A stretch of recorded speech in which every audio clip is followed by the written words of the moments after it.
Elon Musk, great to see you. How are you? Good, how are you? I mean, we're here at the Texas Gigafactory the day before this thing opens. It's been pretty crazy out there. Thank you so much for making time Hey, on a busy day. I would love you to help us kind of cast our minds, I don't know, 10, 20, maybe 30 years into the future, and help us try to picture what it would take to build a future that's worth getting excited about. You've often said it, the last time you spoke at TED, you said that was really just a big driver. It's, you know, you talk about lots of other reasons to do the work you're doing, but fundamentally, you want to think about the future and not think that it sucks. Yeah, absolutely. I think in general, there's a lot of discussion of like this problem or that problem, and a lot of people are sad about the future and that they're pessimistic, and I think this is not great. I mean, we really want to wake up in the morning and look forward to the future. We want to be excited about what's going to happen, and life cannot simply be about sort of solving one miserable problem after another. So if you look forward 30 years, this year, the year 2050 has been labeled by scientists as this kind of almost like this doomsday deadline on climate. There's a consensus of scientists, a large consensus of scientists who believe that if we haven't completely eliminated greenhouse gases or offset them completely by 2050, effectively we're inviting climate catastrophe. Do you believe there is a pathway to avoid that catastrophe, and what would it look like? Yeah. So, I am not one of the doomsday people, which may surprise. I actually think we're on a good path, but at the same time, I want to caution against complacency. So long as we are not complacent, as long as we have a high sense of urgency about moving towards a sustainable energy economy, then I think things will be fine. So I can't emphasize that enough. So long as we push hard and are not complacent, the future is going to be great. Don't worry about it. I mean, worry about it, but if you worry about it, ironically, it will be a self-unfulfilling prophecy. There are three elements to a sustainable energy future. One is obviously sustainable energy generation, which is primarily wind and solar. There's also hydro, geothermal. I'm actually pro-nuclear. I think nuclear is fine. But it's going to be primarily solar and wind as the primary generators of energy. The second part is you need batteries to store the solar and wind energy, because the sun doesn't shine all the time, the wind doesn't blow all the time. So you need a lot of stationary battery packs. And then you need electric transport. So electric cars, electric planes, boats. And then ultimately, it's not really possible to make electric rockets, but you can make the propellant used in rockets using sustainable energy. Right. So ultimately, we can have a fully sustainable energy economy, and it's those three things: solar, wind, stationary battery pack, electric vehicles. So then, what are the limiting factors on progress? The limiting factor really will be battery cell production. So that's going to really be the fundamental rate driver, and then whatever the slowest element of the whole lithium-ion battery cells supply chain, from mining and the many steps of refining to ultimately creating a battery cell and putting it into a pack, that will be the limiting factor on progress towards sustainability. All right, so we need to talk more about batteries, because the key thing that I want to understand, like there seems to be a scaling issue here that is kind of amazing and alarming. You have said that you have calculated that the amount of battery production that the world needs for sustainability is 300 terawatt hours of batteries. That's the end goal. Very rough numbers, and I certainly would invite others to check our calculations, because they may arrive at different conclusions. But in order to transition not just current electricity production, but also heating and transport which roughly triples the amount of electricity that you need, it amounts to approximately 300 terawatt hours of installed capacity. So we need to give people a sense of how big a task that is. I mean, here we are at the Gigafactory. You know, this is one of the biggest buildings in the world. What I've read, and tell me if this is still right, is that the goal here is to eventually produce 100 gigawatt hours of batteries here a year. We'll probably do more than that, but yes, that's hopefully we get there within a couple of years. Right. But I mean, that is Point 1 terawatt hours. But that's still 1/100th of what's needed. How much of the rest of that 100 is Tesla planning to take on between, let's say, between now and 2030, 2040, when we really need to see the scale up happen? I mean, these are just guesses. I mean, so please, people just shouldn't hold me to these things. It's not like this is like some. What tends to happen is I'll make some best guess, and then people will, in 5 years there'll be some jerk that writes an article. Elon said this would happen, and it didn't happen. He's a liar and a fool. It's very annoying when that happens. So these are just guesses. This is a conversation. Right. I think Tesla probably ends up doing 10% of that, roughly. Yes. Let's say 2050, we have this amazing, 100% sustainable electric grid made up of, some mixture of the sustainable energy sources you talked about. That same grid probably is offering the world really low cost energy, isn't it, compared with now? And I'm curious about, are people entitled to get a little bit excited about the possibilities of that world? People should be optimistic about the future. Humanity will solve sustainable energy. It will happen. If we are, continue to push hard, the future is bright and good from an energy standpoint. And then it will be possible to also use that energy to do carbon sequestration. It takes a lot of energy to pull carbon out of the atmosphere, because in putting it in the atmosphere, it releases energy. So now, Right. Obviously, in order to pull it out, you need to use a lot of energy. But if you've got a lot of sustainable energy from wind and solar, you can actually sequester carbon, so you can reverse the CO2 parts per million of the atmosphere and oceans. And also, you can really have as much fresh water as you want. Earth is mostly water. We should call Earth water. It's 70% water by surface area. Now, most of that's seawater, but it's like, we just happen to be on the bit that's land. Right. And with energy, you can turn seawater into Yes. irrigating water or Yes. whatever water you Absolutely. need. Yeah. At very low cost. Things will be good. Things will be good. Yes. Things will be And good. also, there's other benefits, right, to this non-fossil fuel world where the air is cleaner and Yes, exactly. Yeah. Because like when you burn fossil fuels, there's all these side reactions and toxic gases of various kinds, and sort of little particulates that are bad for your lungs. Like there's all sorts of bad things that are happening that will go away, Okay. and the sky will be cleaner and quieter. The future's going to be good. I want us to switch now to thinking a bit about artificial intelligence. But the segue there, you mentioned how annoying it is when people haul you up for bad predictions in the past. So I'm possibly going to be annoying now.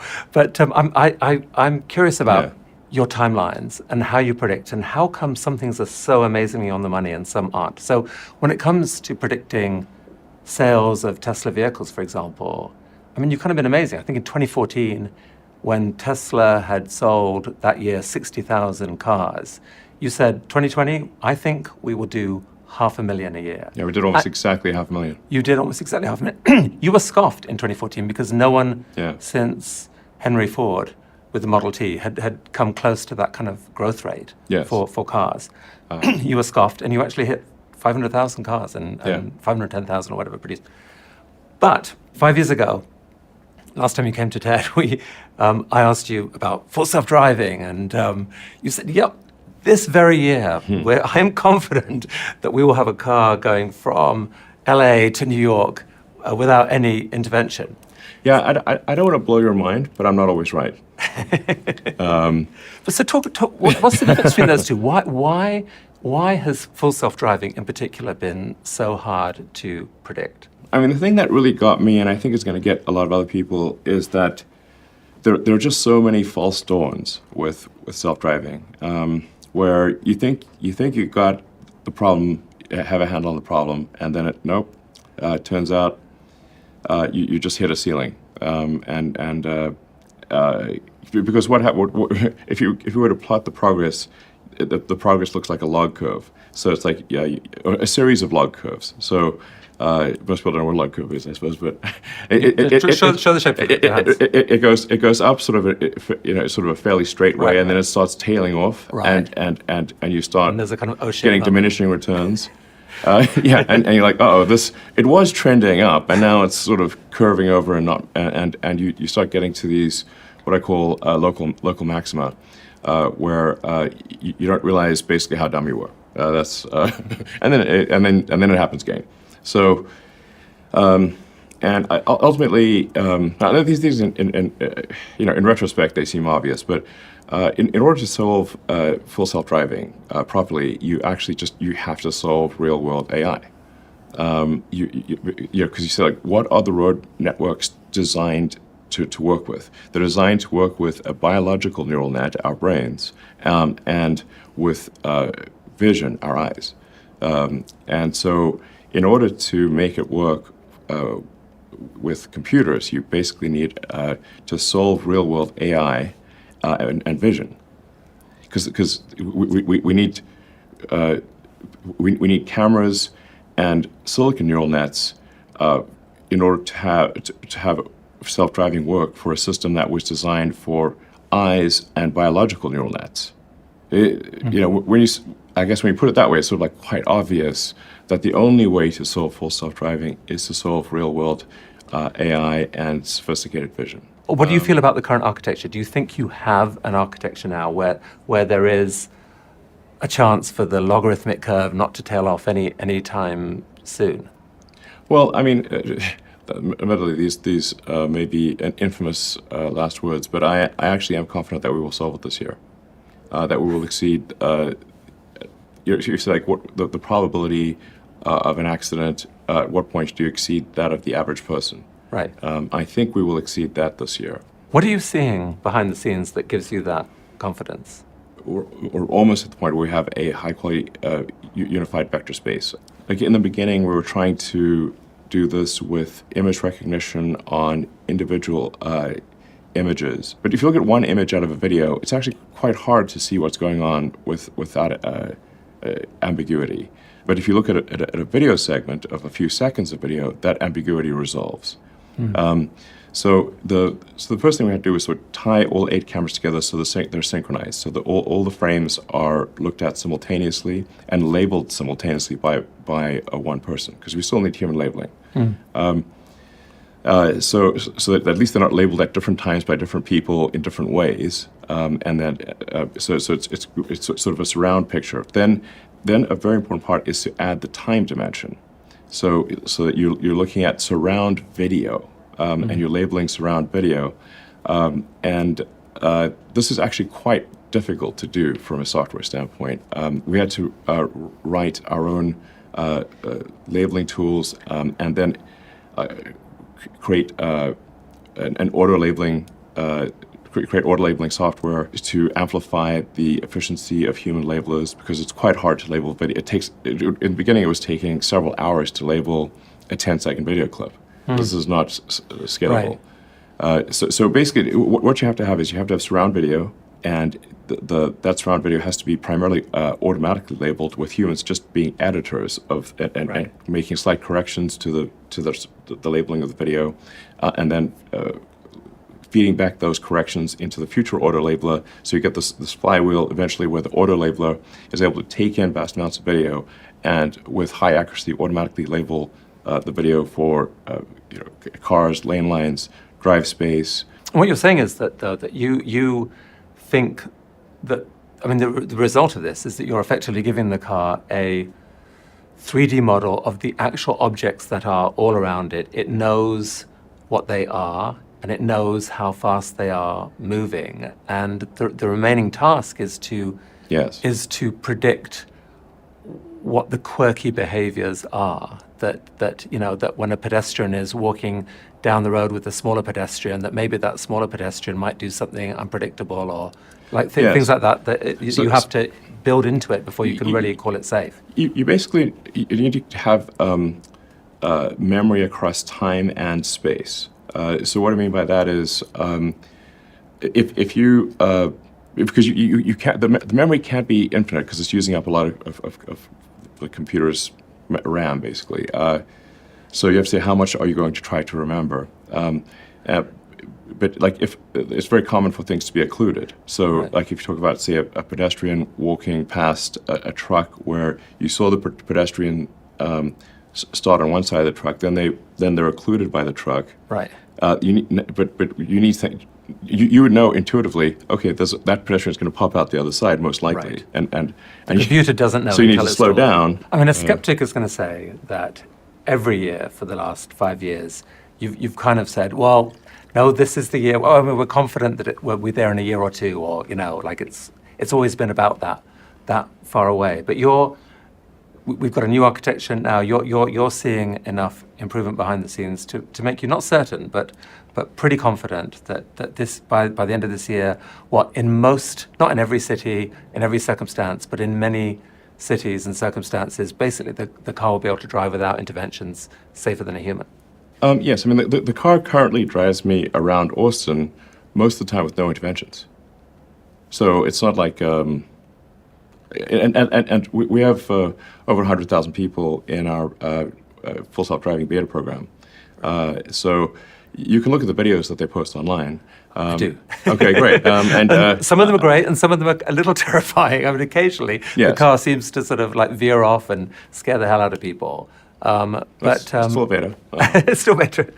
But you're behind the scenes looking at the data. You're seeing enough improvement to believe that this year timeline is real. Yes, that's what it seems like. I mean, like I said, we could be here talking again in a year. It's like, well, yet another year went by and it didn't happen. But I think this is the year. And so, in general, when people talk about Elon time, I mean, it sounds like you can't just have a general rule that if you predict that something will be done in 6 months, actually, what we should imagine is it's going to be a year, or it's like 2x or 3x. It depends on the type of prediction. Some things, I guess, things involving software, AI, whatever, are fundamentally harder to predict than others. Is there an element that you actually deliberately make aggressive prediction timelines to drive people to be ambitious? And without that, nothing gets done.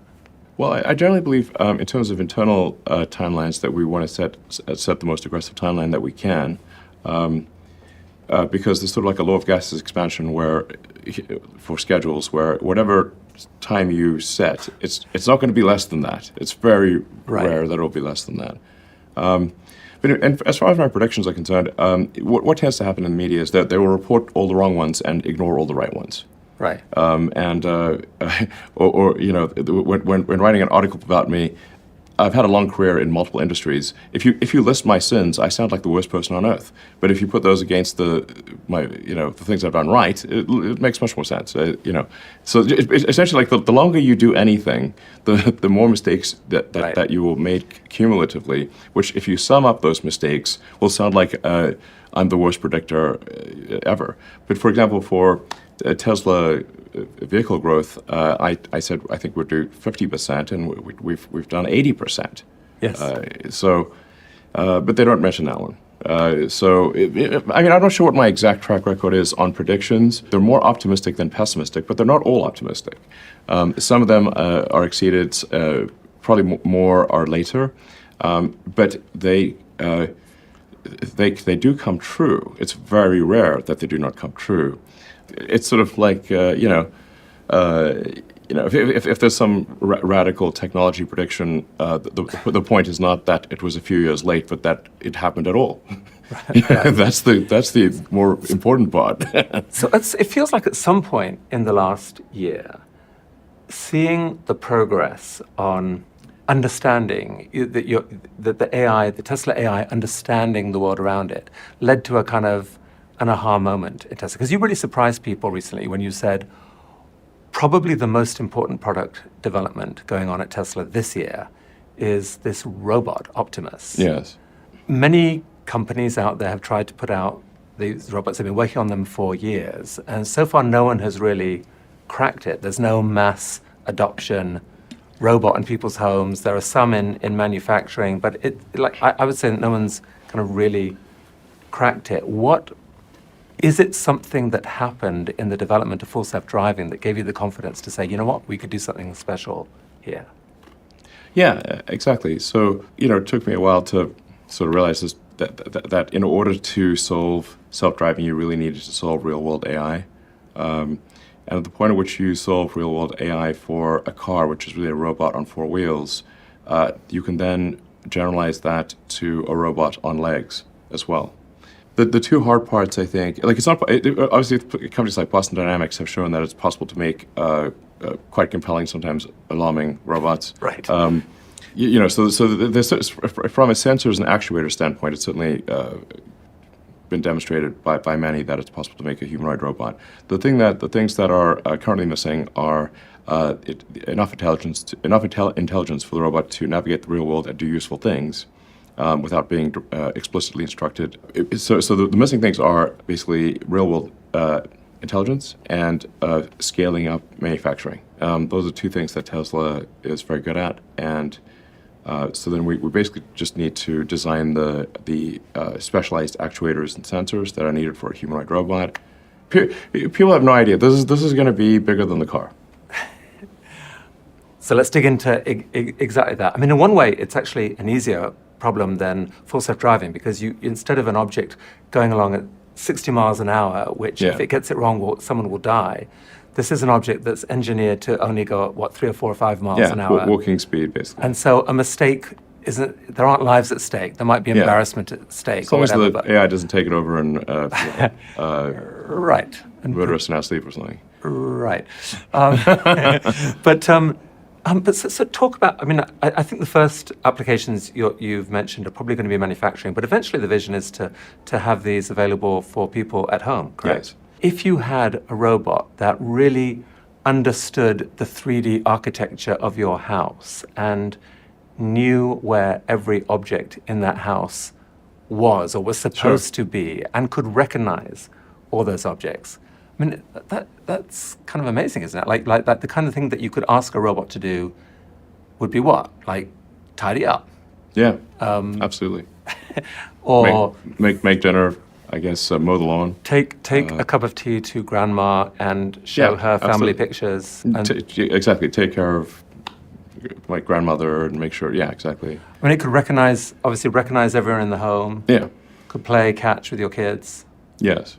I mean, obviously, we need to be careful that this doesn't become a dystopian situation. I think one of the things that's going to be important is to have a localized ROM chip on the robot that cannot be updated over the air, where if you, for example, were to say stop, that would, if anyone said that, then the robot would stop, type of thing. And that's not updatable remotely. I think it's going to be important to have safety features like that. Yeah.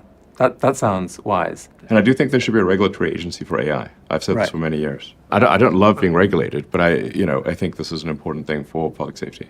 Let's come back to that. But I don't think many people have really sort of taken seriously the notion of, a robot at home. I mean, at the start of the computing revolution, Bill Gates said, there's going to be a computer in every home. And people at the time said, yeah, whatever. Right. Who would even want that? Now we have a computer in our pocket. Do you think there will be basically, like, in say 2050 or whatever, that like a robot in most homes is what there will be, and people will I think they probably love will. them and count on them?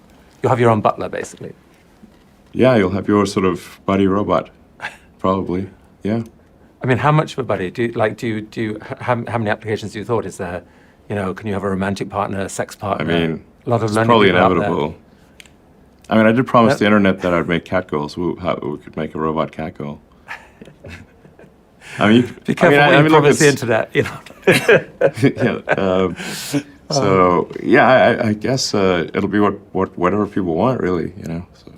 What sort of timeline should we be thinking about of the first models that are actually made and sold? Well, the first units that we tend to make are for jobs that are dangerous, boring, repetitive, and things that people don't want to do.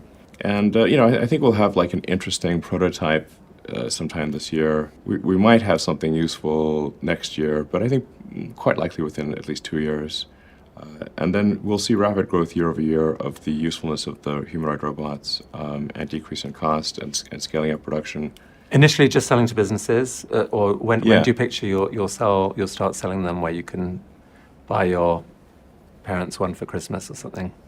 I'd say less than 10 years.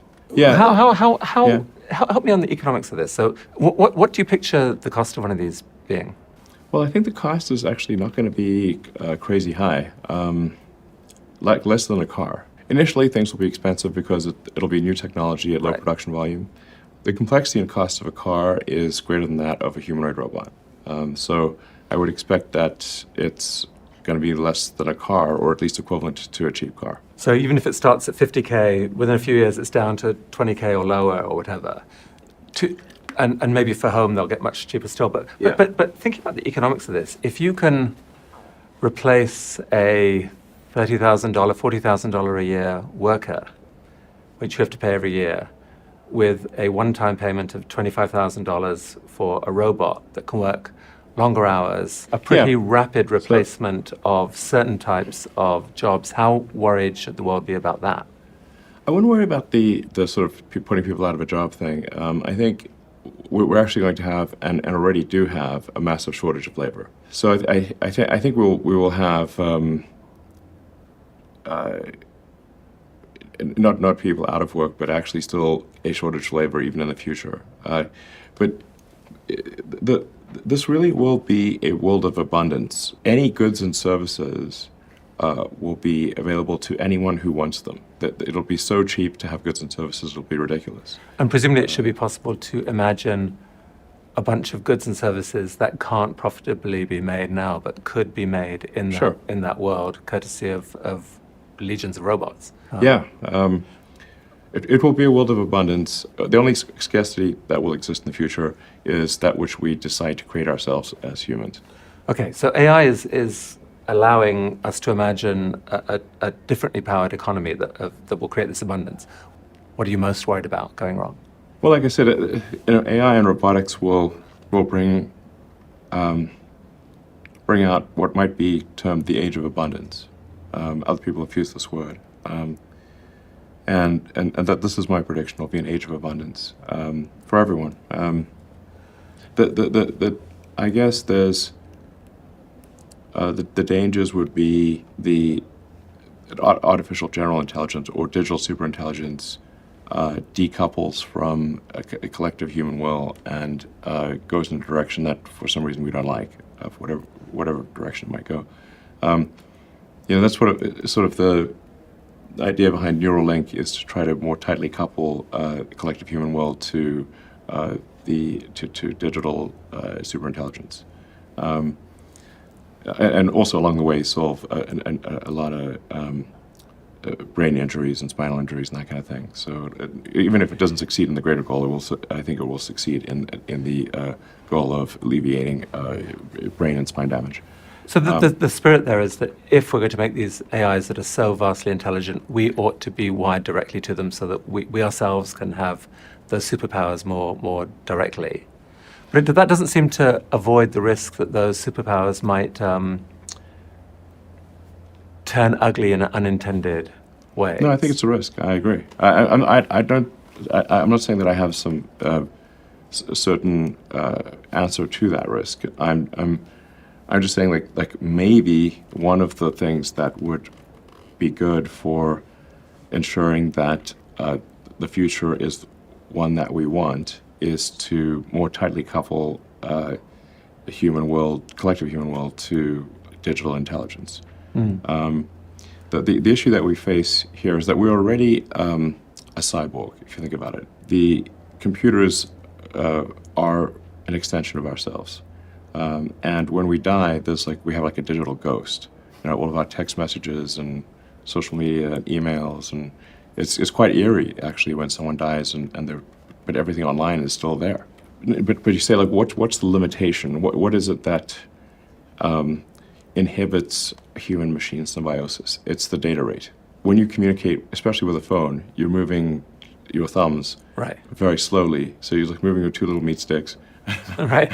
at a rate that's maybe 10 bits per second, optimistically 100 bits per second.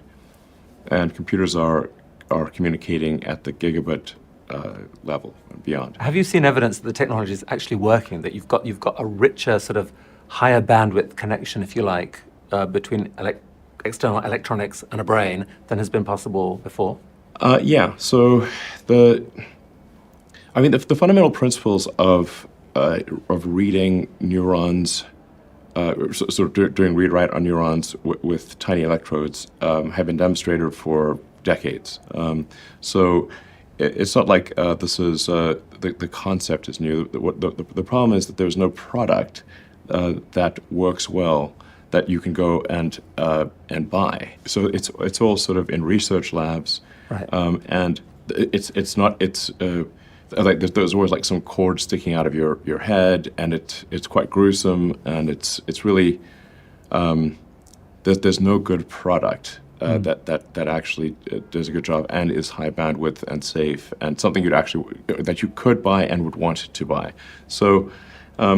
But in it, the way to think of the Neuralink device is kind of like a Fitbit or an Apple Watch that's where we take out a sort of a small section of skull about the size of a quarter, replace that with what in many ways really is very much like a Fitbit, Apple Watch, or some kind of smartwatch thing, but with tiny wires, very, very tiny wires, wires so tiny it's hard to even see them. And it's very important to have very tiny wires so that you, when they're implanted, they don't damage the brain. How far are you from putting these into humans? Well, we have put in our FDA application to have aspirationally do the first human implant this year. The first uses will be for neurological injuries of different kinds. Yes. But rolling the clock forward and imagining when people are actually using these for their own enhancement, let's say, and for the enhancement of the world, how clear are you in your mind as to what it will feel like to have one of these inside your head? Well, I do want to emphasize we're at an early stage, and so it really will be many years before we have anything approximating a high bandwidth neural interface that allows for AI-human symbiosis. And for many years, we will just be solving brain injuries and spinal injuries for probably a decade. And this is not something that will suddenly, one day, we'll have this incredible sort of whole brain interface. It's going to be, like I said, at least a decade of really just solving brain injuries and spinal injuries. And really, I think you can solve a very wide range of brain injuries, including severe depression, morbid obesity, sleep, potentially schizophrenia, like a lot of things that cause great stress to people, restoring memory in older people. If you can pull that off, that's the app I will sign up for. Absolutely. I would. Please hurry. Actually. Yeah.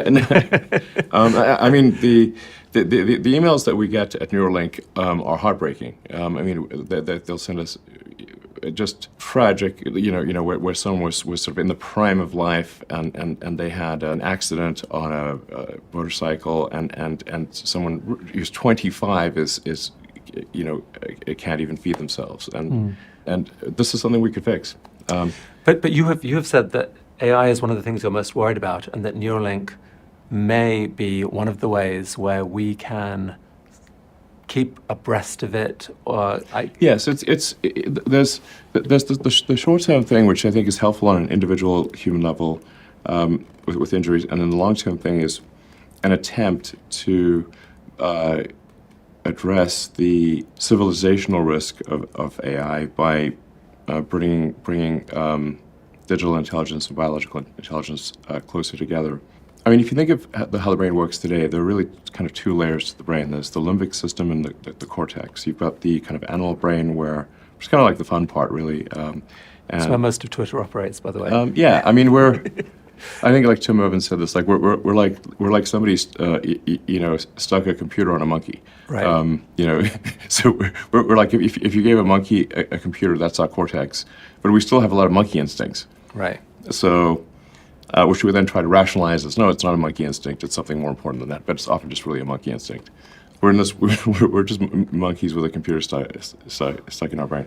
But even though the cortex is sort of the smart or the intelligent part of the brain, the thinking part of the brain, people are I've not yet met anyone who wants to delete their limbic system or their cortex. They're quite happy having both. Everyone wants both parts of their brain. And people really want their phones and their computers, which are really the tertiary, the third part of your intelligence. It's just that it's like I said, the bandwidth, the rate of communication with that tertiary layer is slow, and it's just a very tiny straw to this tertiary layer, and we want to make that tiny straw a big highway. And I'm definitely not saying that this is going to solve everything, or this is, it's the only thing. It's something that might be helpful. And worst case scenario, I think we solve some important brain injury, spinal injury issues, and that's still a great outcome. Right. Best case scenario, we may discover a new human possibility. Telepathy you've spoken of, in a way, a connection yes. with a loved one, full memory, Yes. and much faster thought processing, maybe. All Yes. these things. It's very cool. If AI were to take down Earth, we need a plan B. Let's shift our attention to space. We spoke last time about reusability, and you had just demonstrated that spectacularly for the first time. Since then, you've gone on to build this monster rocket, Starship, which kind of changes the rules of the game in spectacular ways. Tell us about Starship. Yes.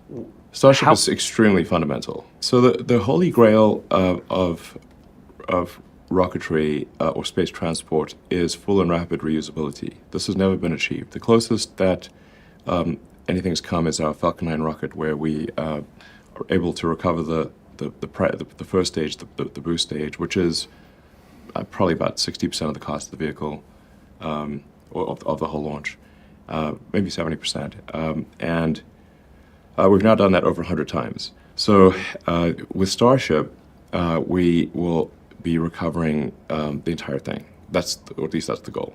Right. And moreover, recovering it in such a way that it can be immediately reflown. Whereas with Falcon 9, we still need to do some amount of refurbishment to the booster and to the fairing or nose cone. So, but with Starship, the design goal is immediate reflight.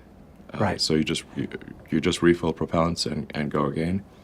And this is gigantic. It just as it would be in any other mode of transport. And the main design is to basically take 100 plus people at a time, plus a bunch of things that they need to Mars.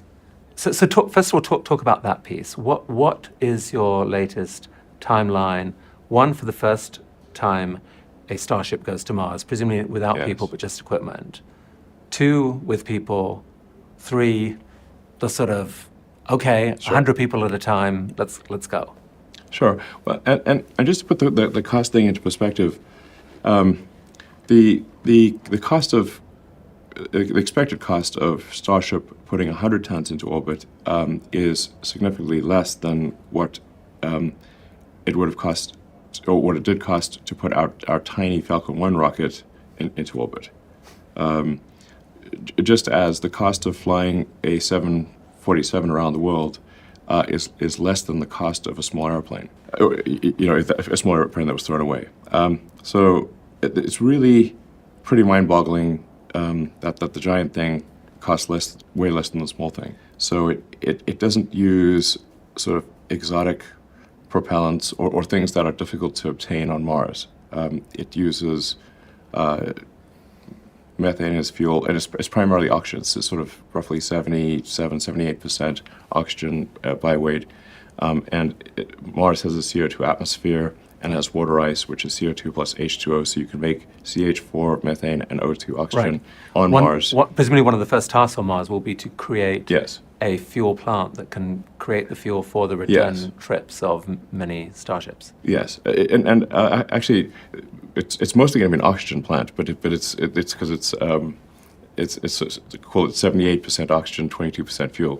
But the fuel is a simple fuel that is easy to create on Mars, and many other parts of the solar system. So basically, it's all propulsive landing, no parachutes, nothing thrown away. It has a heat shield that's capable of entering on Earth or Mars. We could even potentially go to Venus, but it's not. You don't want to go there. Venus is hell, almost literally. But you could. It's a generalized method of transport to anywhere in the solar system. Because at the point at which you have a propellant depot on Mars, you can then travel to the asteroid belt.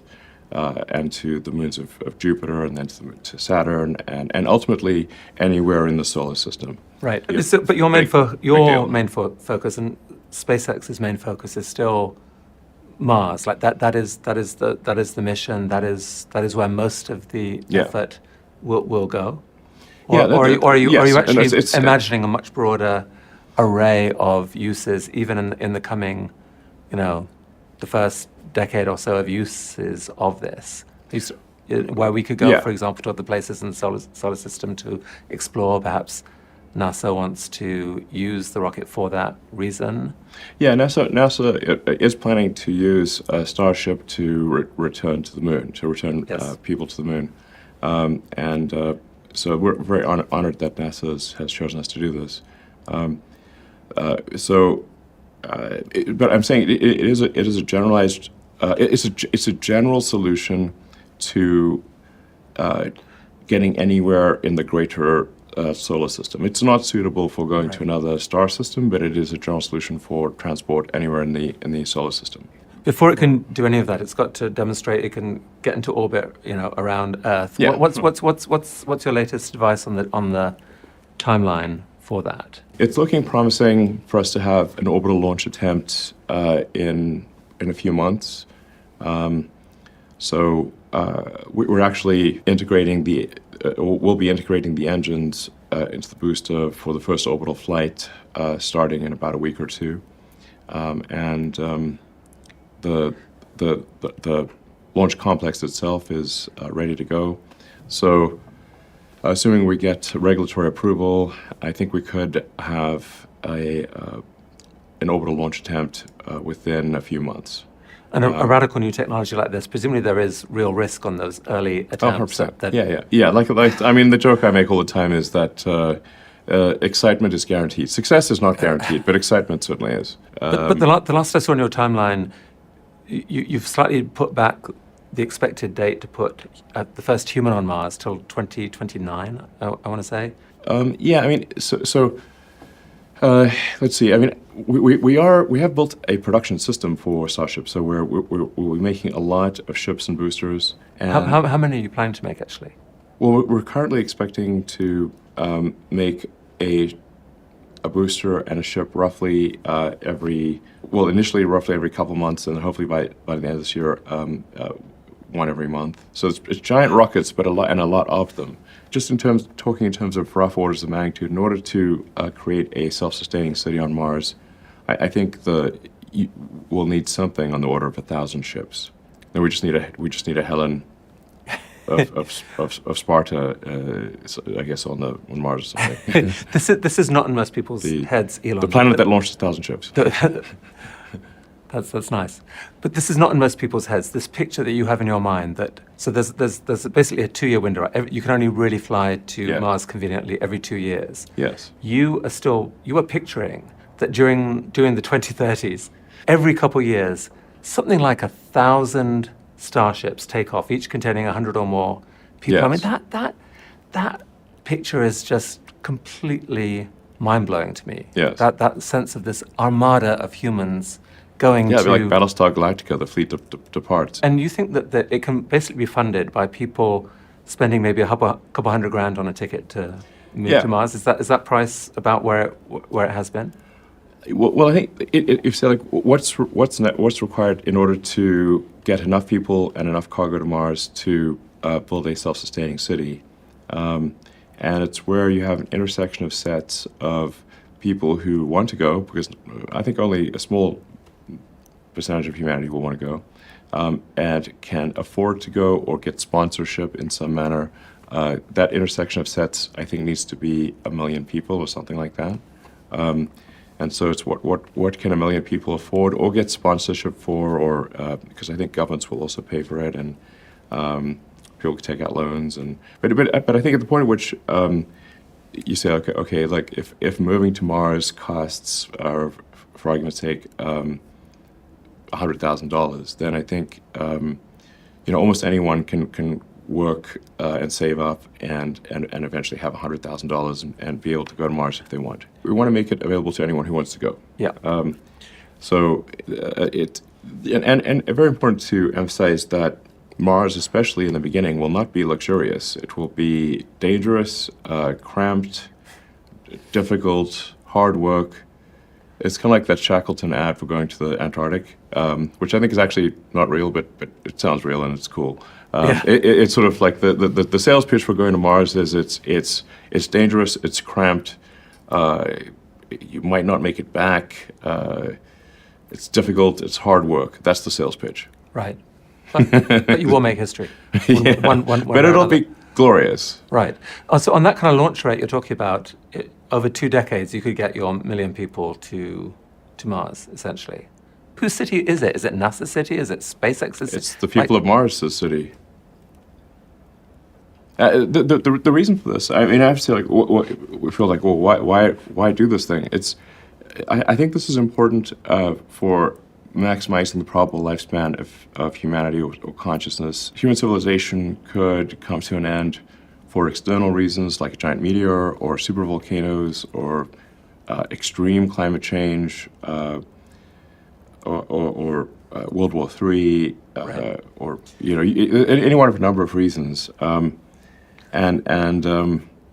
the probable lifespan of civilizational consciousness as we know it, which we should really view as this very delicate thing, like a small candle in a vast darkness.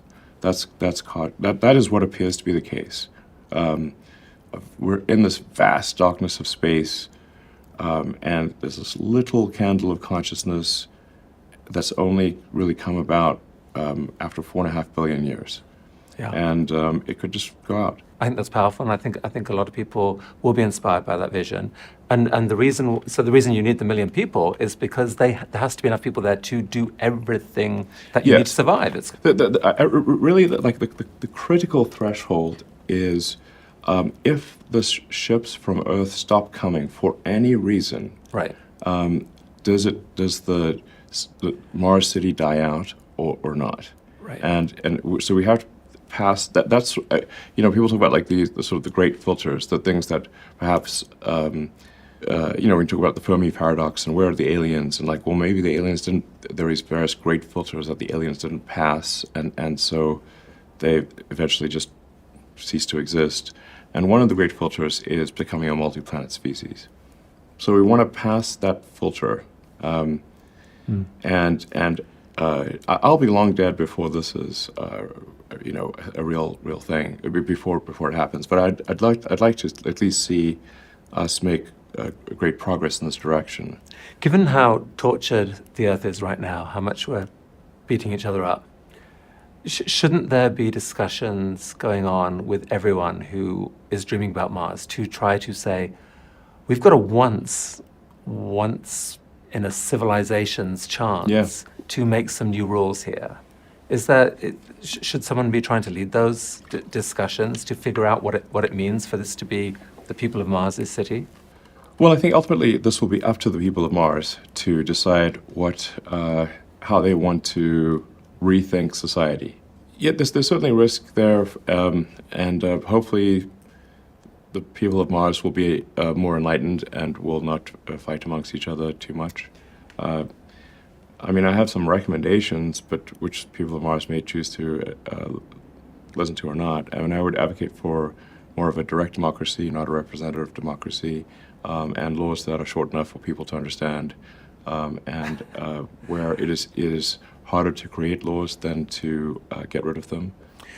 Coming back a bit nearer term, I'd love you to just talk a bit about some of the other possibility space that Starship seems to have created. Yeah. So given suddenly we've got this ability to move 100 tons plus into orbit. Yes.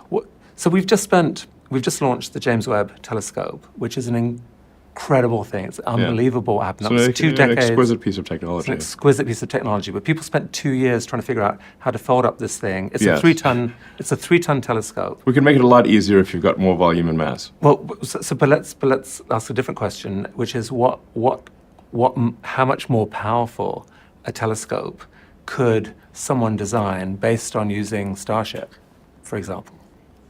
I mean, roughly, I would say it's probably an order of magnitude more resolution.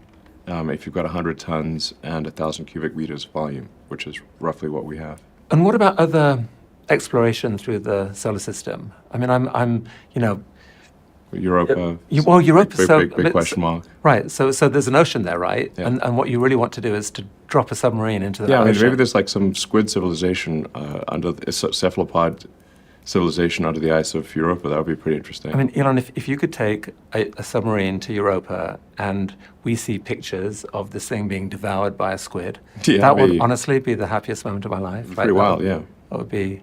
What other possibilities are out there? Like, 'cause it feels like if you're going to create 1,000 of these things, they can only fly to Mars every 2 years. What are they doing the rest of the time? It feels like there's this Right.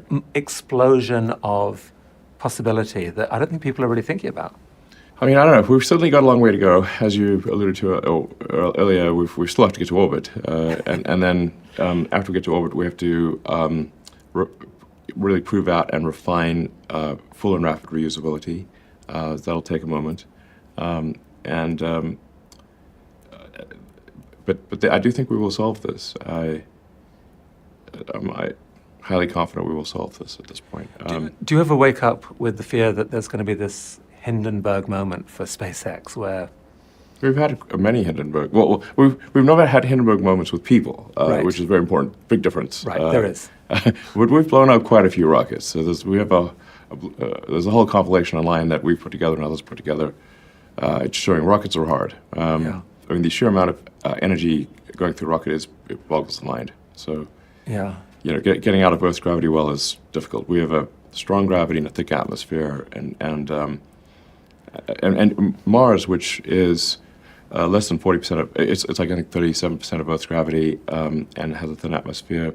The ship alone can go all the way from the surface of Mars to the surface of Earth, whereas getting to Mars requires a giant booster and orbital refilling.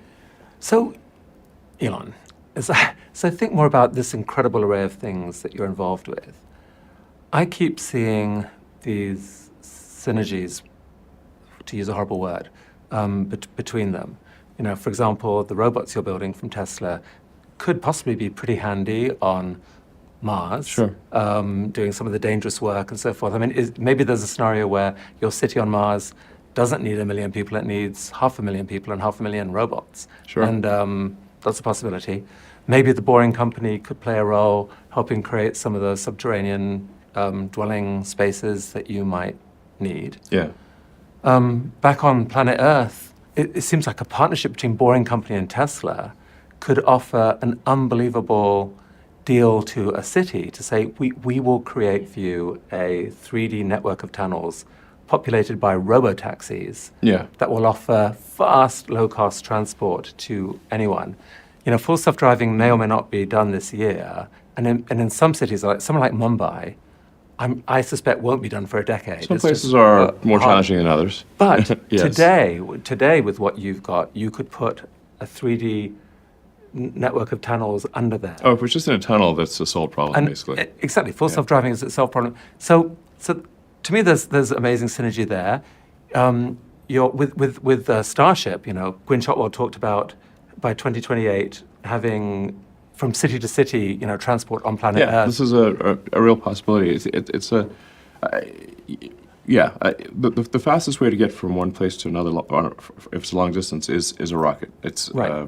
it's basically an ICBM Right. with the But it has to bad land landing, delete the nuke. because it's an ICBM. It has to land probably offshore. Yes, it's loud. Because it's loud. So why not have a tunnel that then connects to the city Yeah, with, that'd be with cool. Tesla? Sure. And Neuralink. I mean, if you're going to go to Mars, having a telepathic connection with loved ones back home, even if there's a time delay. I mean, I'm not. These are not intended to be connected. By the way, they just. But there certainly could be some synergies. Yeah. surely there is a growing argument that you should actually put all these things together into one company and just have a company devoted to creating a future that's exciting and let 1,000 flowers bloom. Have you been thinking about that? I mean, it is tricky because Tesla is a publicly traded company, and the investor base of Tesla and SpaceX and certainly Boring Company and Neuralink are quite different. And Boring Company and Neuralink are tiny companies. Just Right. I By think comparison. the audience may yeah. Tesla's got 110,000 people. SpaceX, I think, is around 12,000 people. Boring Company and Neuralink are both under 200 people. So they're little tiny companies, but they will probably get bigger in the future. They will get bigger in the future. It's not that easy to sort of combine these things. Traditionally, you've said that for SpaceX especially, you wouldn't want it public because public investors wouldn't support the craziness of the idea of going to Mars or whatever, and Yeah. you want to, Making life multiplanetary is outside of the normal time horizon of Wall Street Right. analysts, But to say the least. I think something's changed, though. What's changed is that Tesla is now so powerful and so big and throws off so much cash that you actually could connect the dots here. Just tell the public that X billion dollars a year, whatever your number is, will be diverted to the Mars mission. I suspect you'd have massive interest in that company, and it might unlock a lot more possibility for you, no? I mean, I would like to give the public access to ownership of SpaceX, but I mean, the thing that, like the overhead associated with a public company is high. I mean, as a public company, you're just constantly sued. It does occupy like a fair bit of, time and effort to deal with these things. Right. But you would still only have one public company. It would be bigger and have more things going on. But instead of being on 4 boards, you'd be on 1. I'm actually not even on the Neuralink or Boring Company boards. Oh well. Okay. Yeah, and I don't really attend the SpaceX board meetings. We only have 2 a year, and I just stop by and chat for an hour. Okay.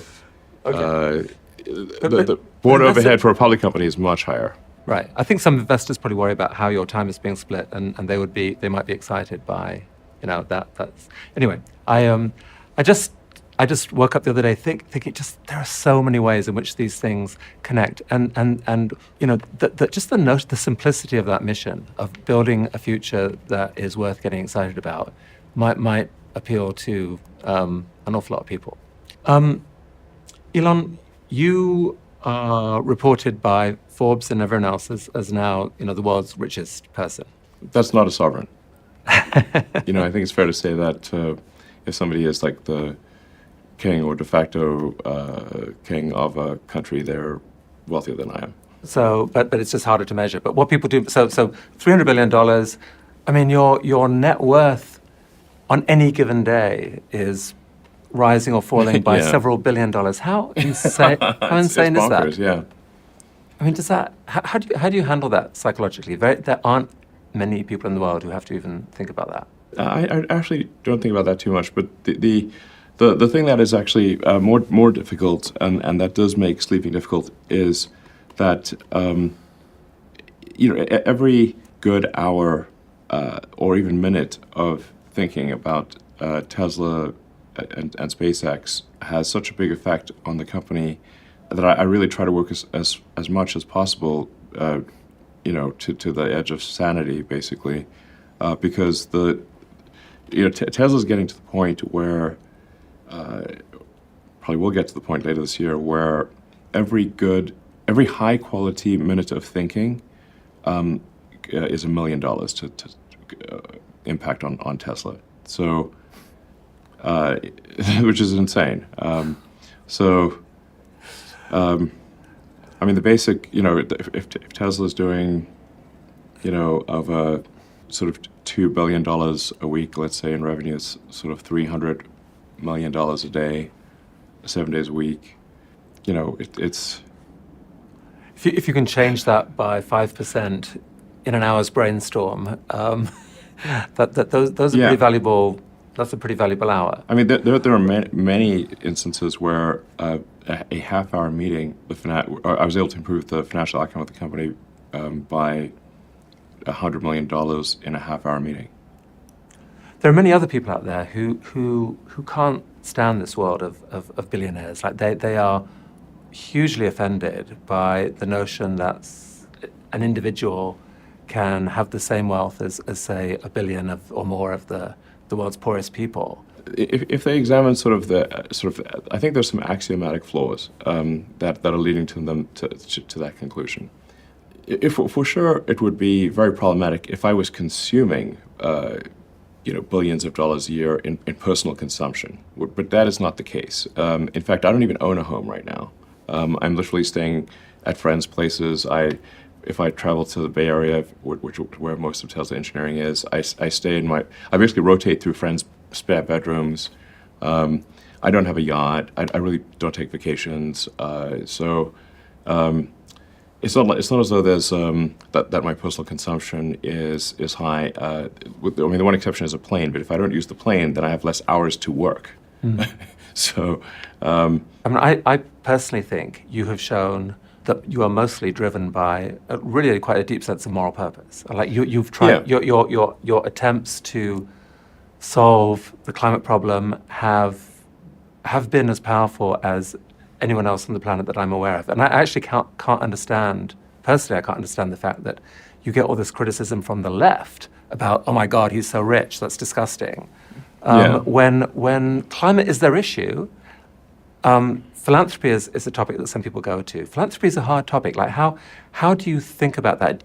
I think if you care about the reality of goodness instead of the perception of it, philanthropy is extremely difficult. SpaceX, Tesla, Neuralink, and Boring Company are philanthropy. If you say philanthropy is love of humanity, they are philanthropy. Tesla is accelerating sustainable energy. This is a love of philanthropy. Right. SpaceX is trying to ensure the long-term survival of humanity with multi-planet species. This is love of humanity.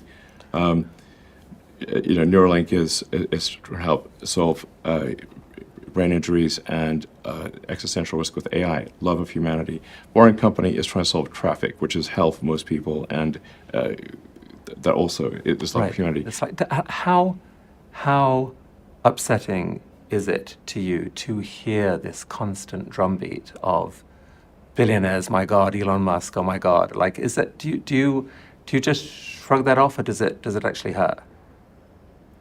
I mean, at this point, it's water off a duck's back.